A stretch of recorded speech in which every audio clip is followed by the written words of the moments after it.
Hi guys, ఈరోజు మనం altered content గురించి మాట్లాడుకుందాం. ఇది ఎస్ పెట్టాలా నో పెట్టాలా అనేది చాలామందికి డౌట్ ఉంటుంది. అది ఎస్ పెట్టాలా నో పెట్టాలని తెలియ ముందు ఆల్టర్డ్ కంటెంట్ అంటే ఏంటో తెలుసుకుందాం.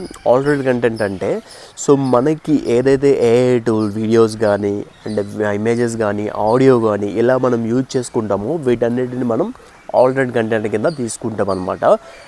మీ ఛానల్లో కానీ ఏదైనా ఆటో జనరేటెడ్ ఇమేజెస్ కానీ ఆటో జనరేటెడ్ వీడియోస్ కానీ యూజ్ చేసినప్పుడు కానీ వాయిసెస్ని యూజ్ చేసినప్పుడు కానీ లేదా మన పక్కన ఏదైనా ఏఐ టూల్ వాడే ఇమేజెస్ కానీ లేదంటే వీడియోస్ కానీ యూజ్ చేసినప్పుడు మనం ఆల్టర్డ్ కంటెంట్ ఎస్ అని పెట్టుకోవాలన్నమాట.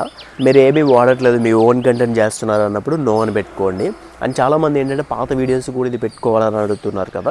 పాత వీడియోస్ కూడా పెట్టుకోవాల్సిన అవసరం లేదు, కొత్త వీడియోస్ పెట్టుకుంటే సరిపోతుంది. అండ్ ఆల్టర్డ్ కంటెంట్ అనేది వాయిస్ కూడా మనం ఆటో జనరేటెడ్ వాయిసెస్ వాడుతుంటారు కొందరు, అటువంటి వాళ్ళు కూడా ఎస్ అనే పెట్టుకోవాలన్నమాట. అండ్ ఆటో జనరేటెడ్ వెబ్సైట్స్ చాలా ఉన్నాయి కదా, అందులో మనం వీడియోస్ ఎక్కువగా వాడుకొని మనం ఇందులో పెట్టుకోవడం వల్ల ఛానల్కి ఎప్పటికైనా ఎఫెక్టివ్ అవుతుంది. ఎందుకంటే అది మీ ఓన్ కంటెంట్ కాదు కాబట్టి, మీ ఓన్ కంటెంట్ చేసిన వాళ్ళకి ఎప్పటికైనా ప్లస్ అవుతుంది అనమాట. ఆల్టర్డ్ కంటెంట్ మీన్స్ ఏఐ టూల్స్ని వాడుకుని చేసిన వీడియోస్ అన్నిటిని మనం ఆల్టర్డ్ కంటెంట్ కింద కన్సిడర్ చేసుకుంటాం అనమాట. మీరు ఏ కేటగిరీకి వస్తారో, మీ ఏ జోన్కి వస్తారో అని చూసుకొని మీరైతే ఎస్ఆర్ నో అయితే పెట్టుకోండి. ప్రతి వీడియోకి మనం అయితే చేంజ్ చేసుకోవచ్చు. ఒక వీడియోలో ఏఐ టూల్ వాడచ్చు, ఒక వీడియోలో ఏఐ టూల్ వాడకపోవచ్చు. అంటే ఏ వీడియోస్ కానీ ఏ ఇమేజెస్ కానీ ఏ ఆటో జనరేటెడ్ వాయిసెస్ కానీ ఆడియోస్ కానీ ఇటువంటివి వాడినప్పుడు మనం నో పెట్టుకోండి, వాడినప్పుడు ఎస్ పెట్టుకోండి. దీనివల్ల ఏదైనా ప్రాబ్లం అంటే ఏం ప్రాబ్లం అవ్వదు, యూట్యూబ్కి తెలుస్తుంది అనమాట అది ఏ రకం వీడియో అని చెప్పి.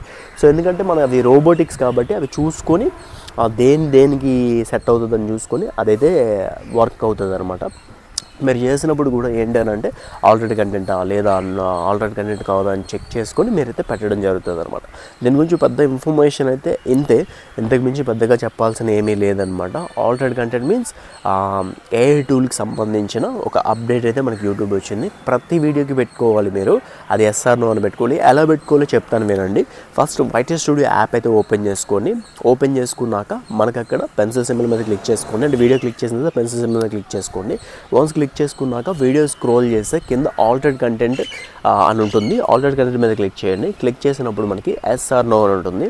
మీరు మీ వీడియోలో ఏదైతే ఏ టూల్ కానీ ఏ వీడియోస్ కానీ ఏ ఇమేజెస్ కానీ ఏ ఆడియోస్ కానీ మీరు యూజ్ చేస్తే ఆటో జనరేటెడ్ ఆడియోస్ కానీ ఆటో జనరేటెడ్ వీడియోస్ కానీ యూజ్ చేస్తే ఎస్ పెట్టుకోండి. లేదు మేము యూజ్ చేయట్లేదంటే నో పెట్టుకోండి. ఇంతే అనమాట. పెద్దగా దీన్ని కాంప్లికేటెడ్గా చూడకండి, పెద్ద ఇంపార్టెంట్ విషయం అయితే కాదు. బట్ ఏ టూల్ వాడిన వాళ్ళకి చాలా ఇంపార్టెంట్ అనమాట. అది ఎస్ పెట్టుకోవడం వల్ల ఏదైనా ప్రాబ్లం అంటే లేదు, అది యూట్యూబ్లో అది అర్థం చేసుకుంటుంది అనమాట, ఇది ఆటో జనరేటెడ్ వీడియోస్ అని చెప్పి. అండ్ ఇంకొకటి, ఆటో జనరేటెడ్ వీడియోస్ గురించి ఎక్స్ప్లెయిన్ చేసినప్పుడు మీరు పెట్టుకోక్కర్లేదు. ఆ వీడియోస్ కానీ ఆ క్లిప్స్ కానీ ఆ ఆడియోస్ కానీ యూజ్ చేసినప్పుడు మీరు పెట్టుకోవాలన్నమాట. అదనమాట ఈ వీడియో ఎలా అనిపించింది ఏంటో కామెంట్ చేయండి. ఈ వీడియో నచ్చితే ఖచ్చితంగా లైక్ చేయండి. Thanks for watching.